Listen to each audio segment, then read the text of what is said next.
is 36, the podcast. Podcast. 36, the podcast.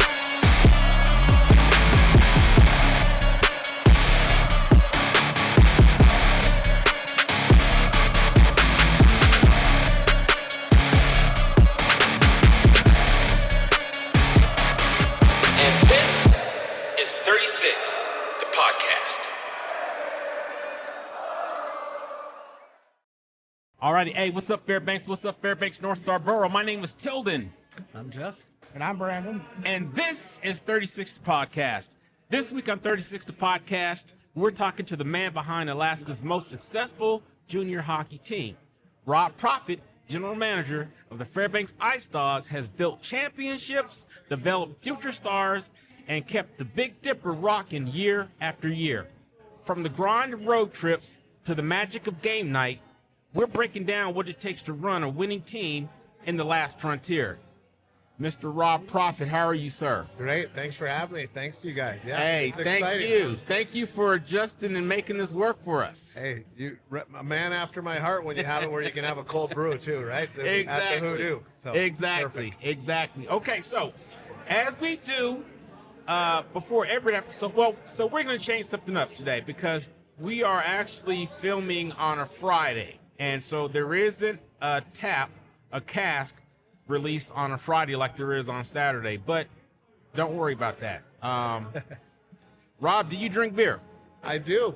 I'm being disciplined right now. Okay. As I mentioned, so I'm actually having an NA, which Hoodoo's offering here. Oh, So okay. That's cool. Okay. So, trying to get in shape for hunting season, you know? Got you. Okay, so if you guys did not catch that, he is actually drinking a non-alcoholic IPA right here. Now, so they're not. So Hoodoo doesn't make the IPA, do they?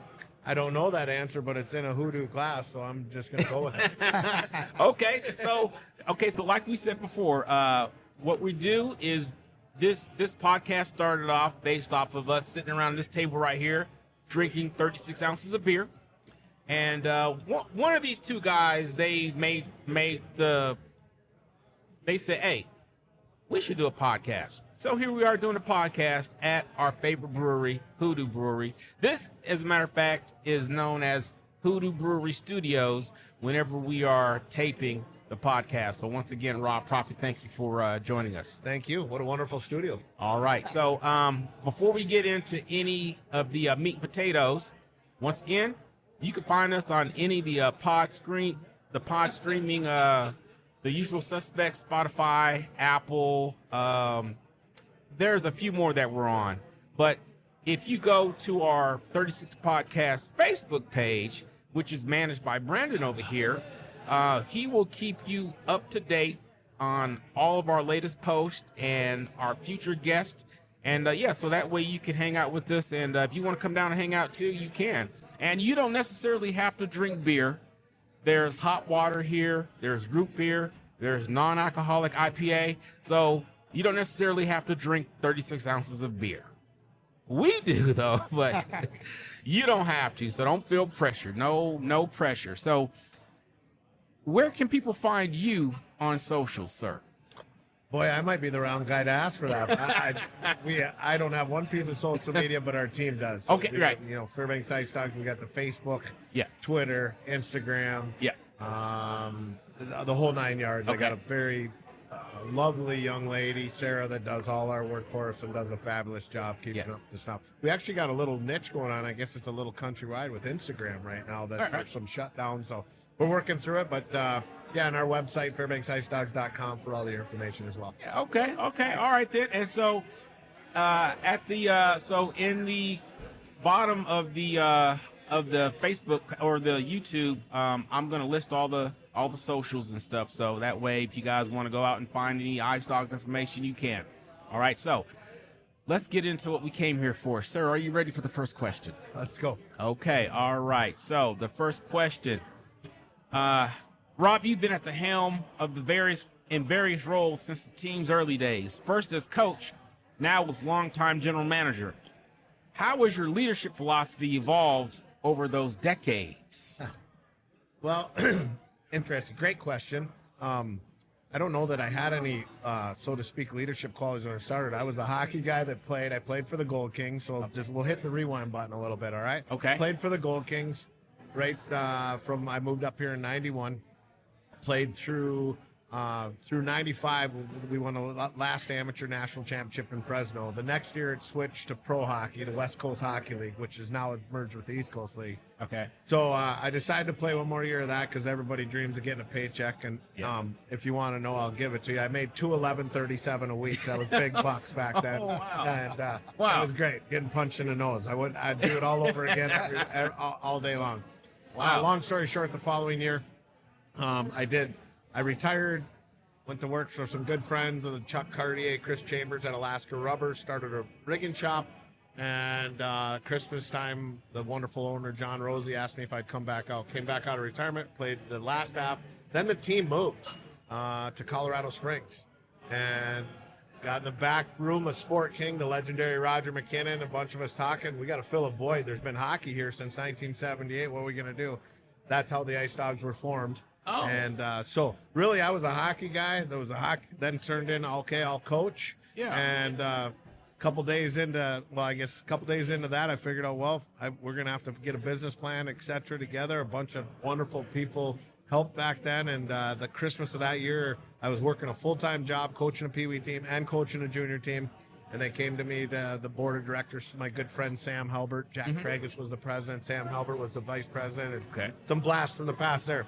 And they said, hey, you want to do this full time? And I took a gamble. And from that point forward, I was the coach and the GM and trying to figure out business at the same time of running hockey. And so it's really learned. So how has my philosophy changed? I don't think it's never really changed from the standpoint of this.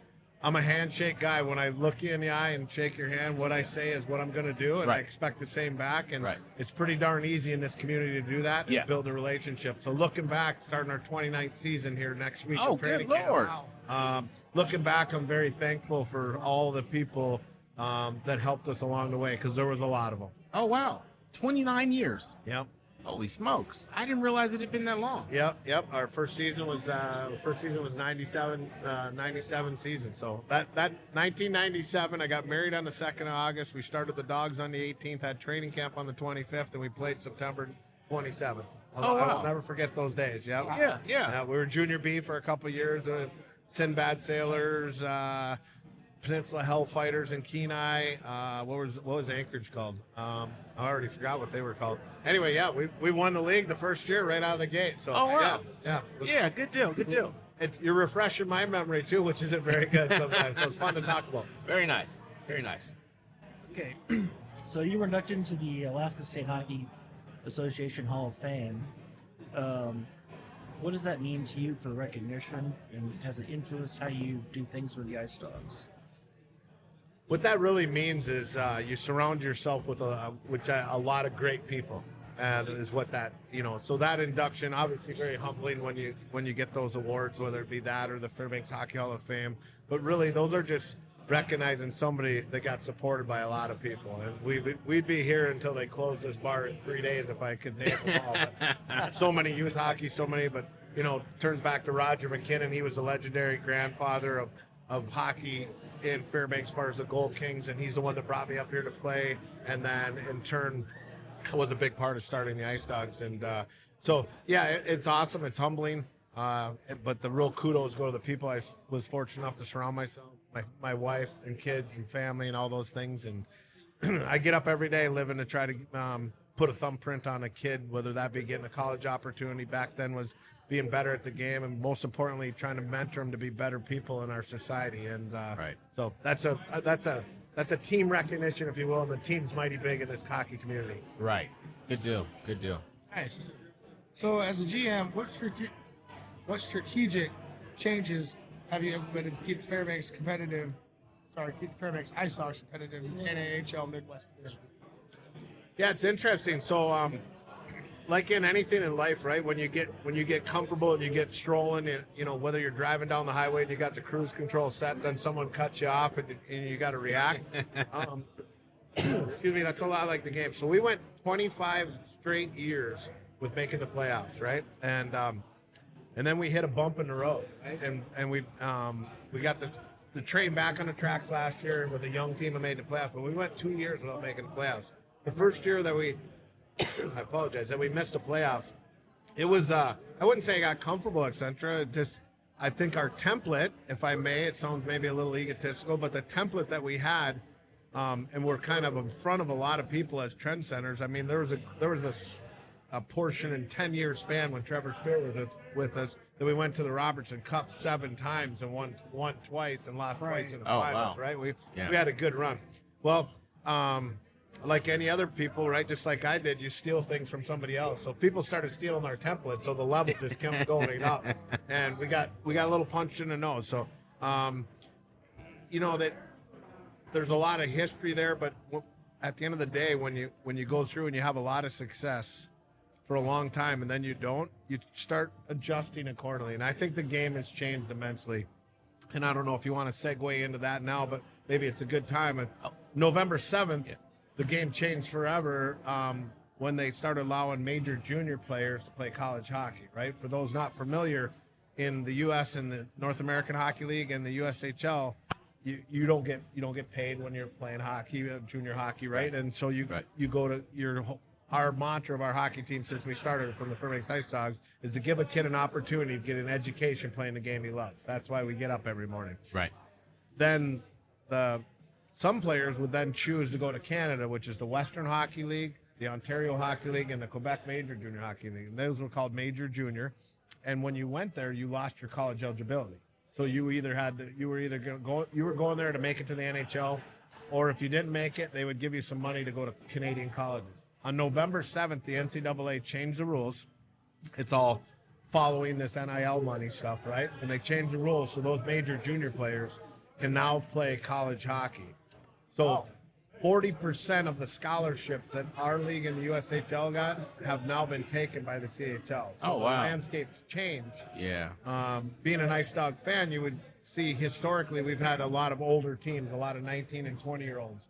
You've seen 2 years ago at the trade deadline when we traded all our 20-year-olds for young kids. We're going to be a young team moving forward because you got to adapt, right? And so we want kids to still get scholarships. You're not going to get them at 19 and 20 anymore. You're going to get them at 16, 17, and 18.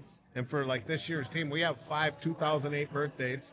3 of them are juniors in high school coming to Fairbanks. I mean, so it's going to be young and mega talented, but they might only be here a year. They might be in 2 years. If you had asked me this 5 years ago, you'd have seen a fit of anger from me. But at some point, you know, you gotta adjust and embrace, and that's the culture now. So you can only fight it so long, and you're not going to win that fight. So you better figure a new. So I feel we got a new template for success. Obviously. Okay, so I want to segue real quick. Yep. Because we do a lot of segues here. Okay, so your template, and you said that a lot of people emulated it. Was that because you had former coaches or staff that went elsewhere and they said, oh, let me share this with you? How does that happen?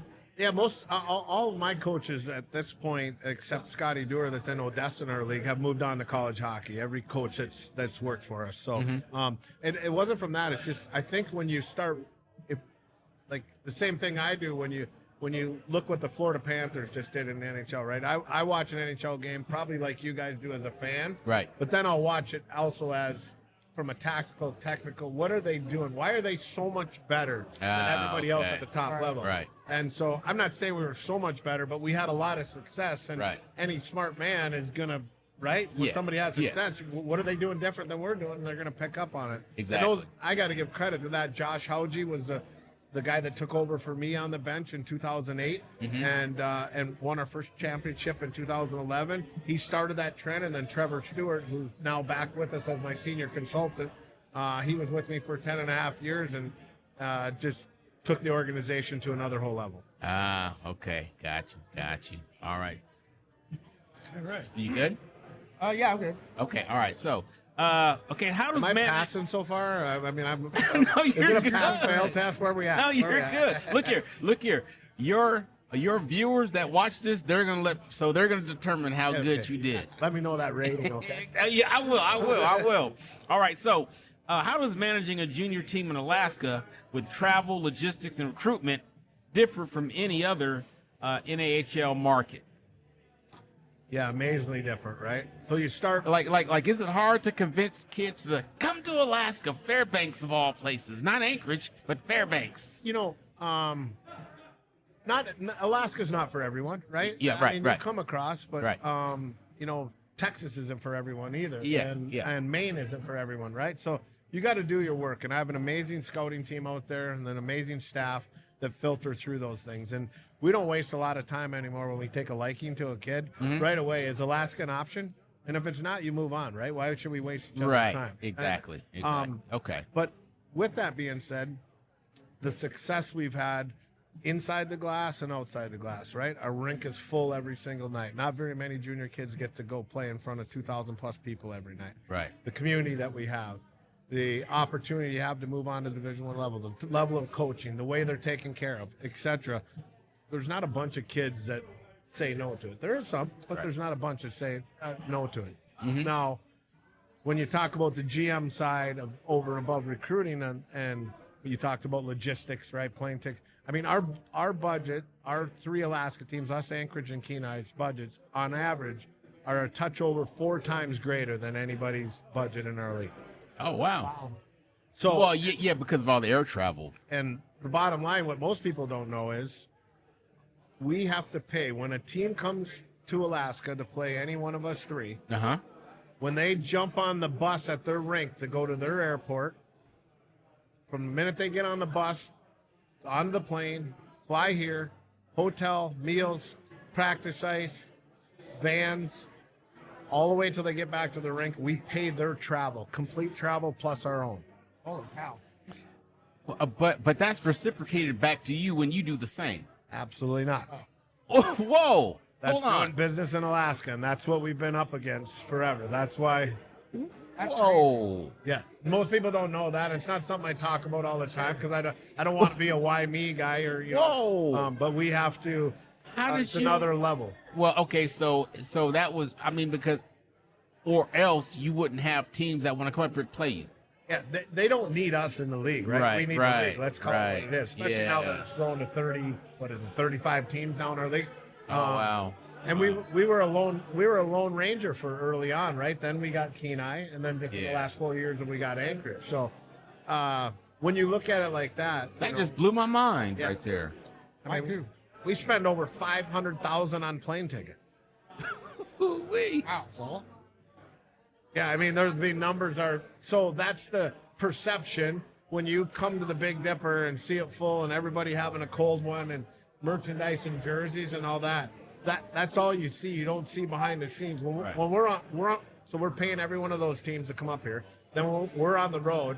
The way prices go right now, it's about $4,900 a day to be on the road with your team. So let's just say 5,000, it's 35,000 a week plus your plane tickets. So when we do an 11-day road trip like that, we're somewhere around bottom line like 60,000 a trip. Crazy numbers. Yeah. You guys must do a lot of fundraisers. You guys watch a lot of cars in the summertime. That's my line all the time. I tell my coaches when they say they need something, I go, "Don't worry, I'll get a car wash going over at Fred Meyer this weekend." Exactly. Get those guys out there washing them cars, man. But I mean, again, with that being said, I don't want that to be negative. I want it to be positive because there's very few places in the world like Fairbanks that can support that. Right, That have exactly. 2,000 passionate fans. Yeah. You know what I mean? We have a niche, right? At the end of the day, this is a wonderful community to live in, but we all know, and when the snow, cold, and darkness hits, Yeah. the Big Dipper is a pretty cool place to go and put a smile on your face when you might not have it all week long. Yeah. And so we Yeah. try to thrive on that and build the event accordingly. Yeah. You know, so my government job brought me up here in 2018. And prior to 2018, man, hockey, whatever, yeah. But now I'm like, yes, let's go. Yeah. Friday night, let's get there early so I can get me a Tommy G brat and get me a good seat. Yeah, for sure. And you know, it's such Standing a in line for 40 minutes to get him be first one at the door. Yeah. I've done that before. yeah. That's it's just really special. I'm very humbled every night when we open the doors, and it's just I wouldn't want to do this any other place. I had several opportunities early in my career to go, and this was a wonderful place to raise a family. Yeah.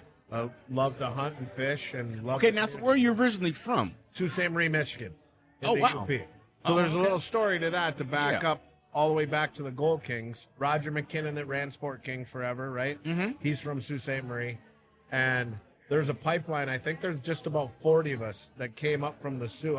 My town I grew up in is only 12,000 people. It's right on the Canadian border. Sault Ste. Marie, Michigan, Sault Ste. Marie, Ontario. 2 Mile Bridge. Hockey's the king, if you will. Yeah, that's life. And so there's about 40 of us that came here to play for the Gold Kings that got an opportunity to leave our, if you will, a little bit economically depressed area. There wasn't a lot of opportunity to come here, play the game. We got great construction jobs, and so many of them have turned into wonderful businessmen. And there's a unique kind of a sister city between our Sault Ste. Marie and Fairbanks, Alaska. Nice. Okay. Okay, so the Ice Dogs have a strong record for advancing players to the NCAA. What's your approach to building relationships with the colleges to get your guys in there? Yep. So we're on a podcast, so we can be dead honest on this, right? Yes. Yes. The Yes. best. You want to know where I've done 3 places that I've built the best relationships in with. So there's 64 Division I teams, right? There's probably 50 head coaches that I've had a beer, golfed, or fished with somewhere. I make a point of trying to do that from the standpoint and build that relationship through those things, and then they build a trust through hockey. Yeah. Hockey's really a small world when you think about it. I mean, there's 150 Division III teams, 65 or whatever Division I teams, the USHL and the North American League. When you put that all together, I mean, it's a pretty intimate world, if you will, that you live and you cross paths, and everybody's trying to, is changing jobs. Right. So you're running into guys that I've played with, that we coached against.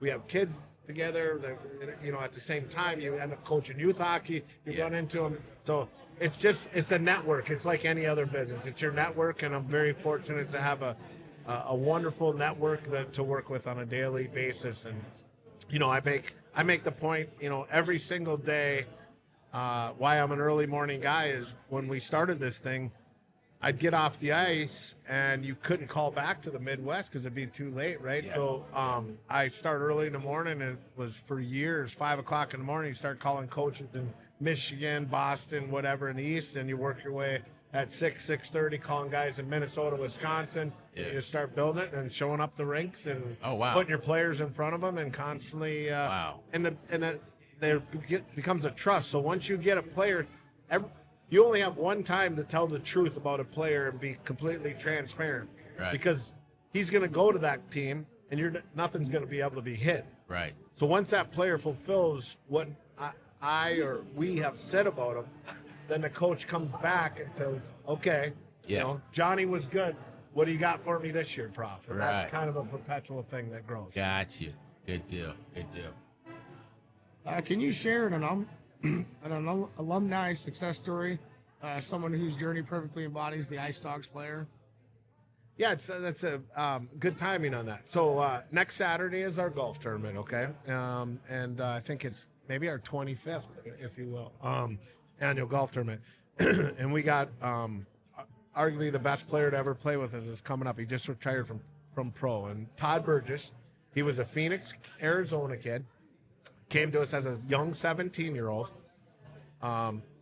Really talented, long, skilled, could skate, great skill. We had a really good team. He only played about 2/3 of the games, right? Because in junior hockey, you have 25 guys on your list and 21 dress a night, so there's 4 scratches a night. So he played about 2/3, I would say, of the games.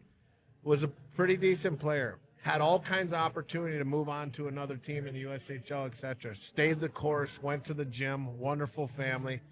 Came back. Oh, we won the cup that year too. That was in 14. We won the cup that year.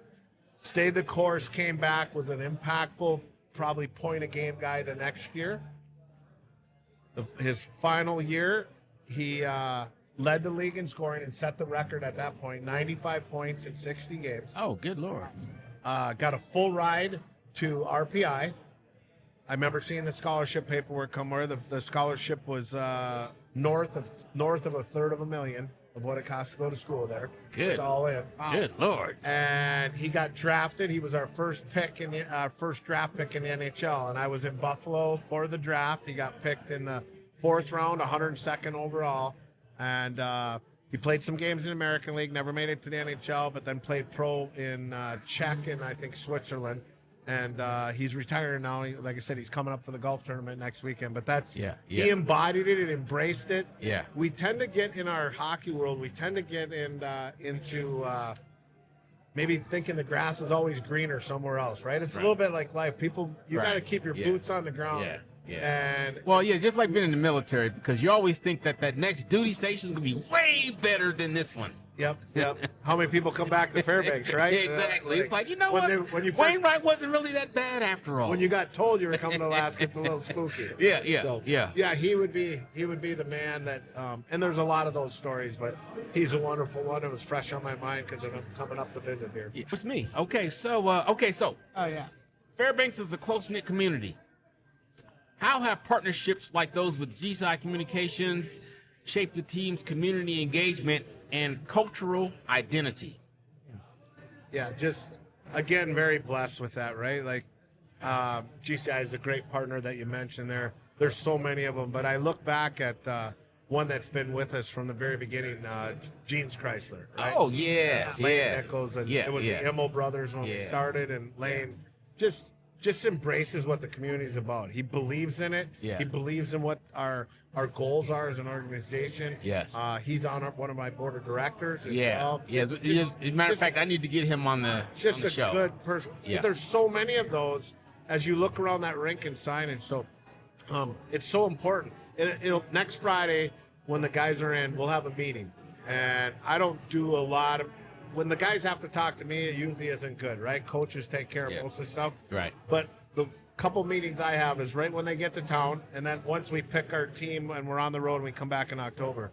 And I really explain what the value of our sponsors, our fans, and our volunteers are, because there's no place in the world that has it. Right. The sponsorship.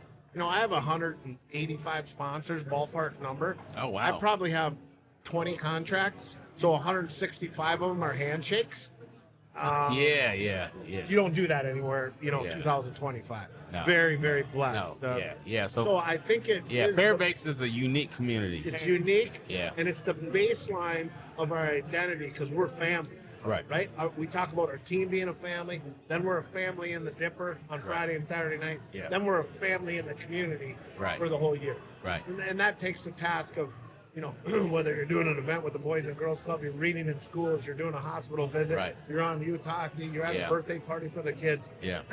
That engagement, about the only things I get hard on the guys is making sure they understand that if we don't have them engaging with people, Right. why would they come to the game? Right. I always Right. remind them, you're not that Right. good at hockey. Right. You're not Right. that good. Right. So let's Yeah. make sure you're doing the right things. And part of the job, our job also is, some of these guys, they haven't spoken public before. They get uncomfortable or Right. whatever. You better get comfortable because it's going to help them in their Right. life and their career. Right. I don't care what path you are. Exactly. To be able to interact, to be able to build a network, to be able to engage with people. So Exactly. It's the baseline of our organization. Our Yeah. billet families, right? Yeah. Another baseline of our. Yeah. I mean, these people don't know this. They'll be meeting Yeah. at the airport next Wednesday and Thursday, the first time ever in person. Open up their house, carte blanche, to a 17 to 20-year-old boy to just come and integrate with your family. Yeah. Feed a kid that eats about 3,000 calories a day, right? And just be a part of it. What neat experience. I never knew about that aspect of hockey until I have several friends here that their sons are going off to play elsewhere, and they're going to play and they're going to live at A billet family's house. and I'm like, that really happens? Yes, it does. Wow. That's cool. I always say the two MVPs of our organization are the billet families and our medical staff. Yeah, Because if you don't have either of them, you're never Yeah, gonna because the succeed. Airbnb for that many years would be astronomical. Yeah, it's amazing. And then what's Okay, really now so are they prior hockey families themselves? Like did their kids play hockey and were billeted Some. elsewhere? some Some were just fans. Yeah. Some were just opening their doors. They've done it with exchange students. Some do it with the Gold Panthers in the summer, then the Ice Dogs in the winter. Okay. And what I love about that is the story. You know, every summer I have 3 or 4 players that pop through it. Last summer, just happened to have one kid that played for me from Italy, and another kid that that was from Sweden. And it was years that he played for me when I was coaching, and he brought his whole family to come back to Fairbanks to visit his billet family because they were such a big part of his foundation of his life. Oh, wow. And so, like, they're super impactful and, yeah, very amazing people. Nice. Amazing. Awesome. Nice. Okay, so you described hockey as a vehicle for character building. What off-ice values do you try to instill in the players while they're here? These are 3 former players right here coming in. Oh, really? I'll played youth hockey. Cozy played for me for the Ice Dogs, and 2 youth hockey players that played for me. Okay. All right. I mean, right? The buzzwords in that, right? Integrity, character, values, morality, right? So every day we talk about it at some level, and you try to use the game as a teacher of that, right? Whatever that may be. I guess some prime examples I can give you is I would say most hockey players are not good sports, so to speak. I think most elite competitive athletes are not, if you will, the best. When you lose, it's tough, right? We have to win or lose. Yeah. You work with, and you have to coach a whole bunch of alphas. Yeah, absolutely. So that's challenging. It is from a lot of different levels when you have type A's all over. But win or lose, and most importantly, when you lose, when you want to go stick your head in the locker room, down on your knee, just not face anybody, no, that's not what you're going to do when you're an Ice Dog. Right. You're going to take your top gear off, your helmet off, you're going to put your jersey on, and you're walking out the lobby to sign autographs and visit with a 6-year-old little boy that we don't have the Minnesota Wild or Seattle Kraken. We have the Ice Dogs that he's looking up to. Right. And you're going to talk to him about school. You're going to talk to him about drugs and alcohol. You're going to meet with that family that just spent $100 on their family to come that bought jerseys. You're going to meet with them, even though you don't want to. You're going to do that because this is part of it. So I think that would be the best example I could give of those. You're going to be a good person no matter what happens. Right. And part of our recruiting process, and we say it behind closed doors. We just had a meeting today on getting ready for camp, and we don't need the best players. We need the right players, and the right players for Fairbanks are guys that are humble. They have gratitude. Right. They have work ethic. Right. They have detail. Right. They understand what a family means. Right. They respect hierarchical structure. Right. They respect their teammates. Right. That's what an Ice Dog is, and that's what we try to keep to that identity. Right. Yes. And that's awesome. So thank you, sir. Yeah. Thank you. My son grew up meeting them. Pardon me? So my son grew up meeting them at the front doors. I mean, he's 9.5 now. He plays hockey, comp hockey. Right. So yeah, no, they're always there, and that's awesome. It's part of it, right? And it's big, and it's our pleasure to do that. And I think that sinks in later on because when I run into these guys that have played for me in the past, and just like raising kids, right? You don't know anything as a dad, right? When I'm 17, I have daughter 23 and my son's 27.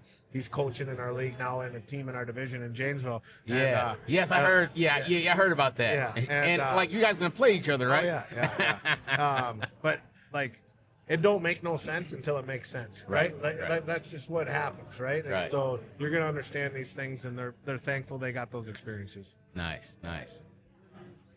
So you recently welcomed Dakota Bell as your new head coach.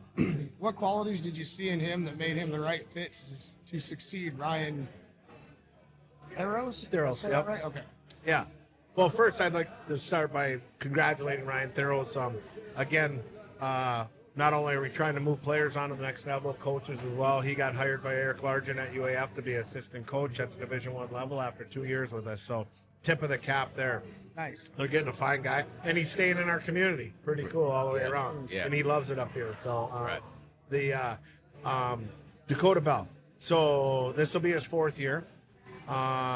It didn't take me very long after I heard Dakota, brought him up to camp in Detroit 4 springs ago, and watched him, observed him, and his level of detail and preparation. And as he grew as a coach through these last years, when I knew that Ryan was going to get the job, because obviously Eric Largent coached for me as well too, and so we have a personal relationship as well as a business, if you will. And when he told me he was going to hire him, it took me about 30 seconds to know that Dakota Bell was ready for the job. Right. Which was a very secure feeling, because you don't know how you're going to react until you get to that spot. Right. But he's prepared, detailed, work ethic, put it in. We have a great group. We just hired a new assistant coach. He's going to be coming in on Sunday.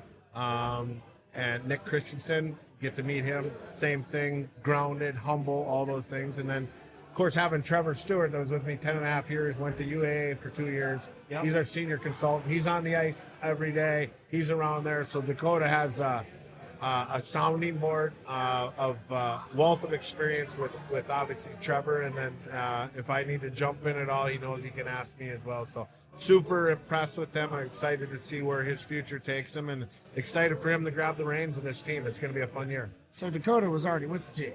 Yeah, he was our assistant the last 2 years. He was an Yeah. assistant. Yeah. Okay. All right. That was going to be my next Yep. question. Yep. Okay. Yeah. He was our associate last year. I promoted him to associate last year because he just he did a lot. He's in a great spot because he basically recruited this whole team, and now he's the one. So that makes it nice, you know. Yeah. Yeah, I knew Ryan because I had actually met him here. Right. Yeah, so this is one of his spots. Coaches that come to this spot. This is Right. their. I never come because I like them to have their own time. You know what I mean? True. I don't tell them my little spot. They don't know it's on my couch. But, Good deal. Good deal. Okay, so so this is the last official question. So after the last official question, we're going to take a little break. We're going to refuel, and we're going to come back for the second half if you have time. And we call that section, we call it the segue freestyle, where during the interview, whatever questions that popped up, additionally, we're going to shoot them at you. okay. You ready? Yeah, we're all right. Okay, so looking ahead, what are your long-term goals for the Ice Dogs, both on ice success and broader organizational impact? Yeah, I think as far as the impact, you know, I just want this hockey team to stay as a part of this community forever, right? And, yes. Hopefully it's a long time before I'm gone, but It's been 29 years already. Yeah, and hopefully we can get 29 more. Yeah, So yeah. hopefully long after I'm gone, the Ice Dogs are still rolling and people still care about it, have the passion, have the commitment, because that's what it's going to take to exist. Right. On the ice, I think I mentioned earlier, just the adaptability now that we're going to be a younger team. It's going to, you know, there'll be players that'll still be here probably for 2 years. I don't think you'll see very many here for 3 years, which we used to have. Oh, really? They might be one and done, and it might be a transition time. But most importantly, if we can have, back to everything I've talked about, if we can have a young man come in, polish him up to be a better person in the world. So let's get this straight. Because I'm still trying to understand hockey. So your team are basically comprised of juniors and seniors in high school? And graduates, yep. Oh, okay. Yep. Okay. Yeah. Okay. You can go all the way to 20 years old. Okay. All right. But we'll only have 120. We normally have 8 to 10 20-year-olds on our team. Uh-huh. We'll have one this year, our captain. Got you. Okay. We're going to be younger Okay. by design. Got you. So, yeah. And so if we can just continue getting an elite athlete to make him a better person, a better player, and give him an opportunity to get an education, especially in this world nowadays, to get an education and play the game he loves. If we can continue to do that, along the way, we're going to win some games. We're going to lose some games. Along the way, we're going to win a championship again. That stuff to me is still secondary. To put a good product on the ice that the community's proud of, we better always be the hardest working team. We better never start late. We better always show up. And we better be respectful to the fans, to our sponsors, to our season ticket holders, to our volunteers, to our billet families. As long as they keep doing those things while I'm in charge, they will be mandated to do those things. Or, Right. as you know, Alaska Airlines flies out of here every night at 1:23 in the morning. They'll be on one of those planes. Yeah, exactly.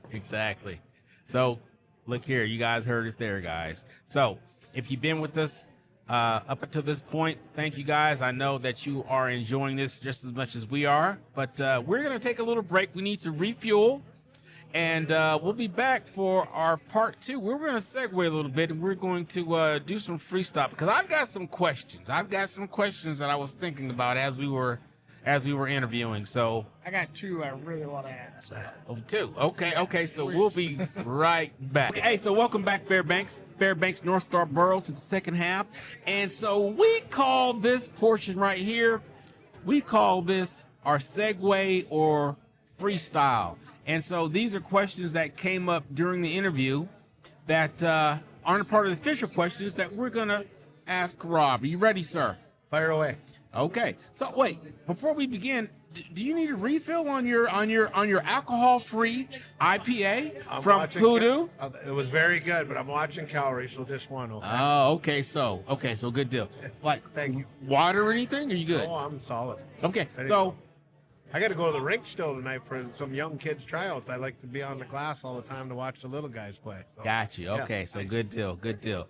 All right. So the first question. Okay. So a day in the life of a student player, because so now that I'm here sitting talking to you, now it's all starting to come together and make sense. These guys are actually in school, and they're in high school, most of them, and they're doing ice dog stuff, and we're there cheering them on whenever we go to the Big Dipper. So what's a day in the life of an ice dog's high school player like? Yeah, so they're number one for us to take those young kids. They're very gifted. They're very gifted academically. Okay? And so they do online. They set it back up through their home school so they can finish at the end of the year. Oh, okay. So it's online. Okay. With tutorial services, etc. Okay. So they have a tougher balance than a kid that's out of high school. So they got to be super disciplined, right? 'Cause Right, you got exactly. an 18-year-old that doesn't. So Right. yeah, their day in the life. They're at the rink about 8 o'clock in the morning. Do some level of stretching, etc. Any video, have a meeting, what practice is going to be like. They skate 9:30 to 11. After that, there's going to be some type of video session, etc. They break for lunch. Then they hook up with our wonderful strength and conditioning, Eric Cooper, who's a Hoodoo VIP as well, by the way, and Sam Broughton, and they do. They're split in 2 groups, 45-minute workout session is designed especially for that day of the week and what our workload is. Right. And then from there, they go to the Alaska Club, another great sponsor. They get to round out the rest of their workout.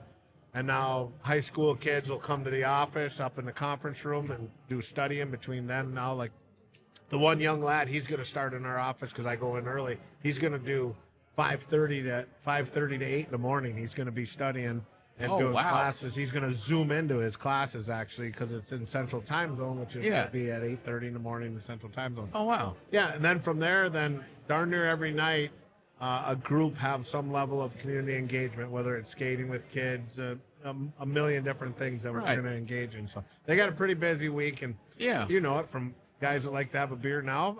Yeah. When you're that age, you better consume a lot of time, because if you leave too big a time cap, there might not be great decisions made, right? Exactly. You know, because it's funny, right? Because I always wondered, how come I never see any of these guys out at Lat 65 or Hoodoo? Or that's why. Yeah, none of them So it never registered to me that they were actually that young. Yeah. Wow. Just kids. Okay. Good deal. I bet the kid from Sweden and where else in Europe?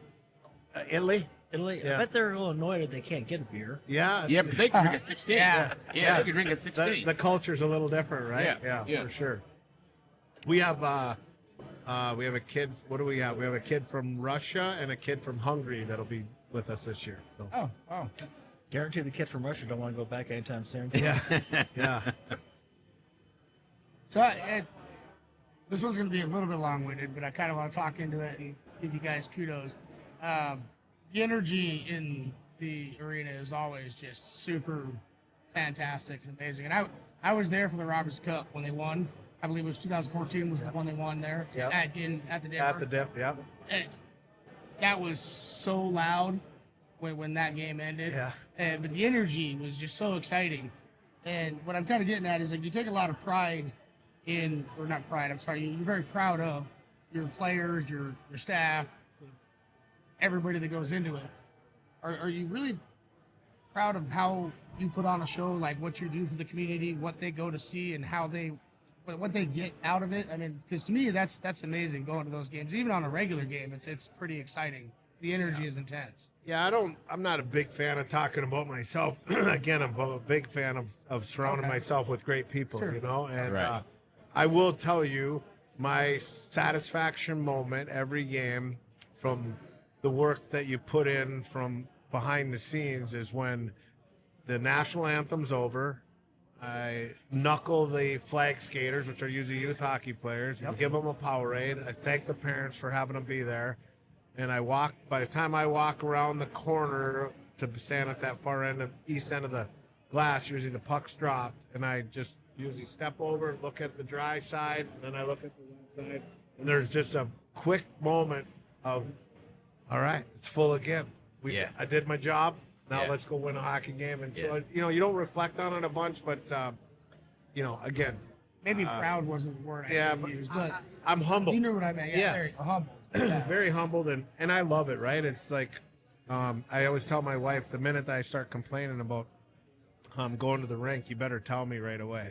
I haven't done it yet in 29 years. I wouldn't guess I'm going to do it. Yeah. I love that, you know, the goofy four-wheeler and tennis balls and interaction with people. I mean, it's just... Yeah, I it's still haven't got fun. one of those tennis balls yet. I want you to wear a cone this year on your head. Tape it, and I'll Cone? find you. A cone? Yeah. All right. Hey, There it is. Usually there's a speaker there. I tell my wife. Brandon, is the challenge accepted? I think so. Oh, Yeah, all right. There it is. How big can it be? Like just a regular cup? Oh, pure pylon, buddy. 30-inch pylon. Good deal. And so, We'll get you a traffic code. hecklers.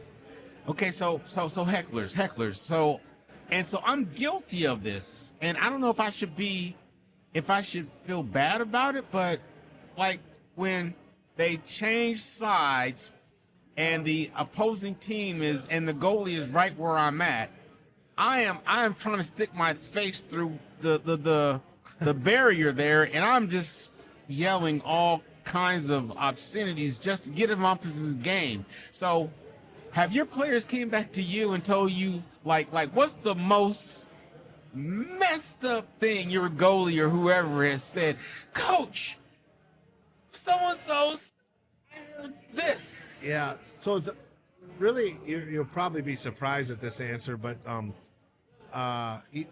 and I know it from playing at the Dipper and the Because I know that they were just high school students, man. Yeah. I'm like, I'm gonna stop now. I'm gonna stop now. Once in a while so a couple parts. Once in a while in our rink, I will go talk to somebody if they take it to a level that's a little far, because I'm like, hey, just so you know, he's 17 years old. That's not a pro, so right? That's as a kid. So You know I what didn't mean? know that. Yeah, and that's cool. I didn't know that. But I'll be honest with you, when you're locked in out there, I mean, I played in that rink for a long time. I coached in that rink for a long time. You just focus out. I just, you know, my wife used to, when we were dating and I played in the Sullivan against the Aces, and the fans hated me, right? And I just never, you're just in the zone. You're in the zone. Right? You do what you do, you know? Yeah. You didn't play sports in high school, did you, Tilden? Yes, I did. What'd you play?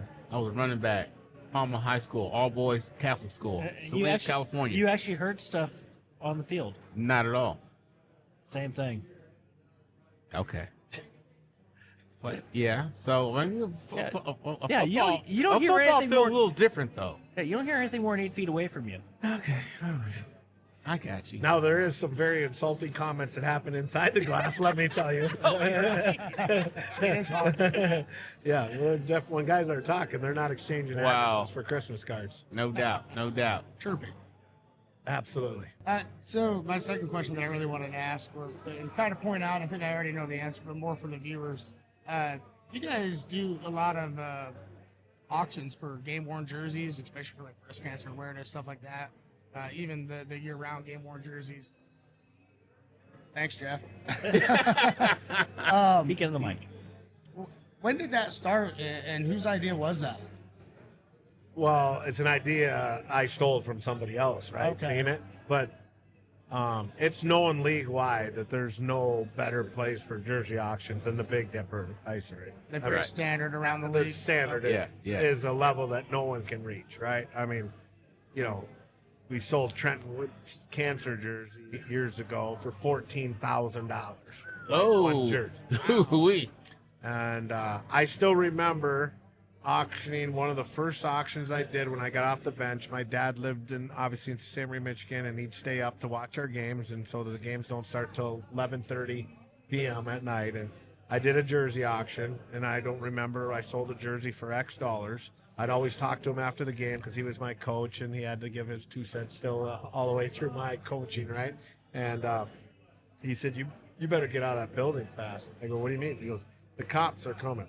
I go, what are you talking about? He goes, you sell that jersey, whatever it was, $3,200. He goes, I got online when you were doing that, and I could get a Gretzky and Lemieux jersey shipped to me tomorrow for half of that. I said, hey, we don't have Gretzky and Lemieux. We don't have Pittsburgh and Edmonton Oilers. Yeah. We have the Ice Dogs, and these people, I am so blessed, Yes. believe in it. Yes. And they know money's going, where the stick of the cancer. I mean, Yes. We've donated now. I think it's over, a huge number to the J. Michael Carroll Cancer Center, right? Because it helps the people right here in this town. They don't call this the Golden Heart City for no reason. So, bottom line. Yeah. I've been able to be a part of or emceed or whatever a lot of fundraisers for a lot of sad situations, right? Right. And there is no place in the world that people get their checkbooks out when they hear a story. Yes. Sad kid, parent. It doesn't matter what the situation is. Right. Especially a kid situation. Right. I mean, you can raise more money in a couple hours in this town than some communities could do in 2 weeks. Right. Exactly. Very, very grateful. Exactly. Wonderful to be a part of it. Yes. Okay, so you came up here in what year? 91. In 91. What was your first impression? So you've seen Fairbanks grow a lot. For sure. So what was your first impression when you got up here? I use this line. Growing up in the UP is a very beautiful place too, right? Like Right. I'm an outdoors guy, fishing, hunting, four-wheel and snowmobiling. I think when I first got here, I think the way I summed it up, it was the UP on steroids. Yes. And then after I was here for 2 days and got invited to random people that I just met, and they asked me why I came up here, play for the Gold Kings, and they invited me over to their house for a moose roast. Yeah. And then the next night for spaghetti, again, didn't know if I was mass murder, hiding, or really a hockey player, right? Like, right. The welcoming of the community, Mhm. the people, the kindness. Yeah.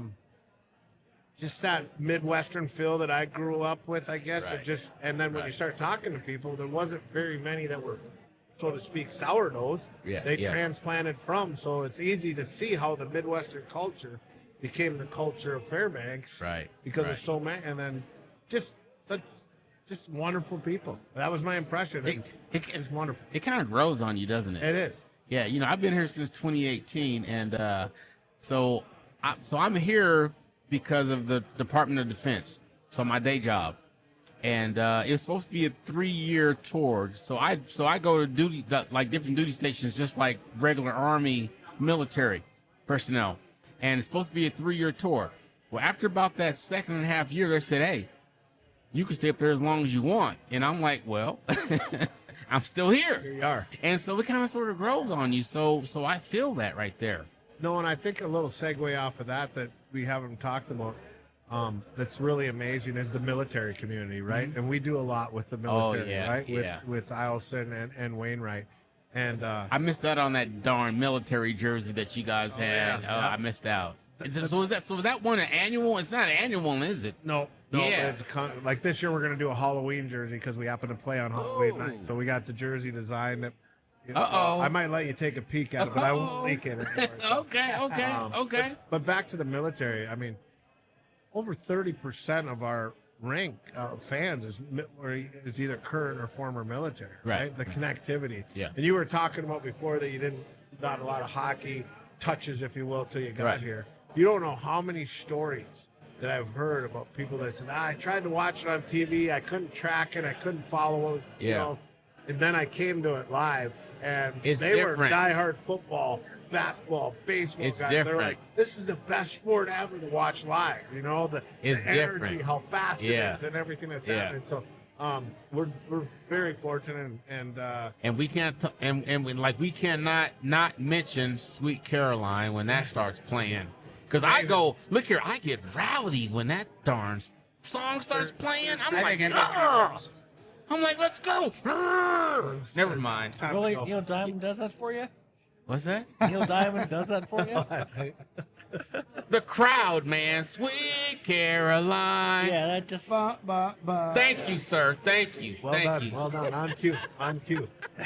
I've been there a few times. Yes. Yes, sir. Okay, so I got another question.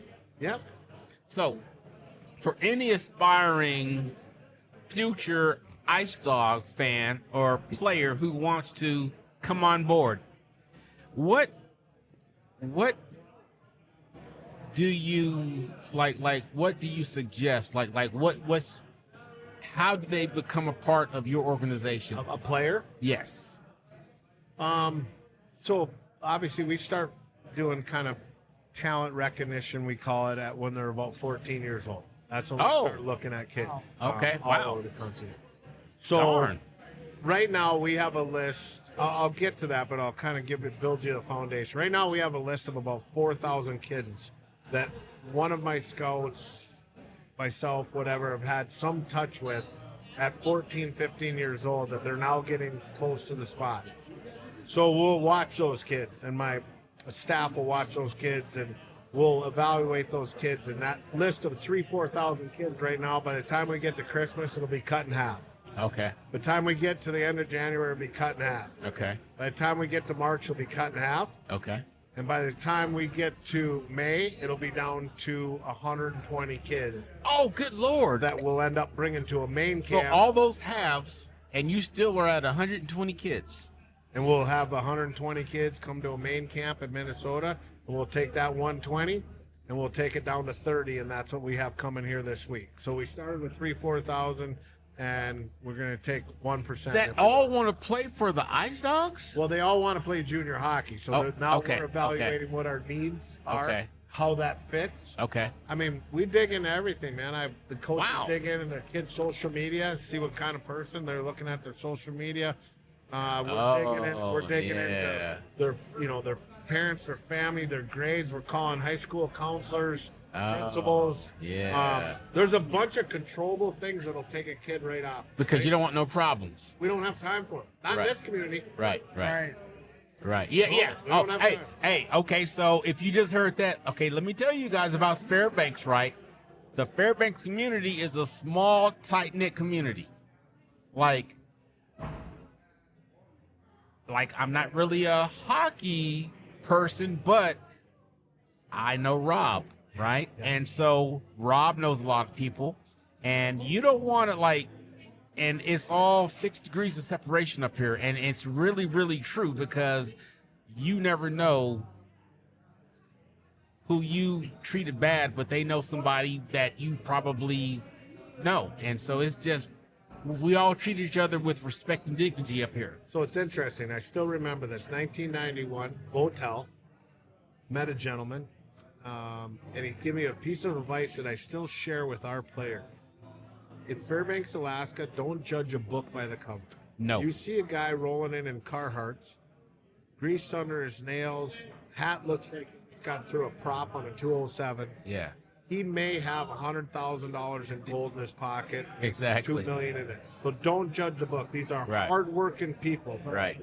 Don't judge it. And I talk to our players about it all the time. Yes. Sometimes in our world, especially as we progress, Yes. people get a little materialistic. Yeah. And True. This is not the place to do that. No, it's Far not. from it. It's not, because you never know, because especially when you go up to the Turtle Club and you're just sitting at the bar at the Turtle Club and you're just having a casual conversation with somebody, and that person might be the owner of a freaking nice gold mine that's wielding a lot of minerals out of it. Yeah, for sure. Yeah, it's happened to me. Yeah. And I didn't even know, because they didn't even, Yeah, they're not going to talk about it. they're not going to talk about it. I'm like, wow. Yeah. So that's a life lesson right there. Yeah. The bottom line, I mean, that's kind of where we started and where we're at now. It's this community has the foundation that we were able to build a hockey club on that followed the community's identity, right? Yeah. Welcoming, etc. That's what we try to be as an organization. right. And as an event on Friday and Saturday night. Right. So to me, it's a full circle and try to fit the glove over the hand, if you will. So there you go. Okay, so are you guys good? So are we through segue in or what? If Rob has time, I had one more. Okay. If you have time. Yep, one more, and then I'll get to the rink. All right, cool. Oh, I'm sorry. I'm gonna hold you up. Oh, you're good. Just this last season for my son, we went down to Kenai and did a tournament down there, and we went and watched a Brown Bears game, Kenai Brown Bears.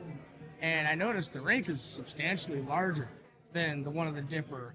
Do you guys do anything special to condition to play on larger rinks like that, or? So that's good. That's an Olympic sheet, right? Right. And then Yeah. At one point in time in the 90s, there was only 5 Olympic sheets in the U.S. and 3 of them were in Alaska: Carlson Center, Sullivan, and the Sonata Sports Center. Okay. And so the history on Olympic sheet versus NHL sheet was Olympic ice is all European, so they don't have a lot of contact. It's all about skill and possession. Sure. But it makes it for a much more boring fan game. As you know, the Carlson Center just did an upgrade last year. They took their Olympic sheet and then shrunk it to an They NHL sheet to make it a little more fan friendly because there's a lot more collisions, contact, if you will, right? And so, I'm not a big fan of Olympic ice, but especially the way I play. By the time I got done chasing somebody down, I had to have a oxygen tank, so I don't like them big. Oh, But you look guys here. don't do anything special to prepare for? Or? Oh, 100%. Okay. Way different game plan. Okay. All right. Yeah. Oh, I'm okay. not So asking what the plan is. No. Way Just curious different if you game. like, And you know what? The only thing that's a bummer, I'm fully excited about the Carlson Center changing to the NHL sheet, but we used to skate at the Carlson Center the week prior to us going to Kenai because we Oh. could skate on the Olympic sheet. Yeah. The corners are deeper. There's different angles for the goalies. There's more width too. It's 100-foot wide versus 85-foot wide. Right. Your attack, your entries, the way you defend the knots, all the tactical points are way different. Okay. Okay, so one more segue, sir. I promise. Okay. One more. Okay, so Just keep saying it's like, fighting. But so they actually allow you guys to just duke it out to get all that frustration out of you. How wonderful is that? It's pretty awesome. How did that come about? No, I have one more question after this too. It's been a part of the game, and it needs to stay a part of the game.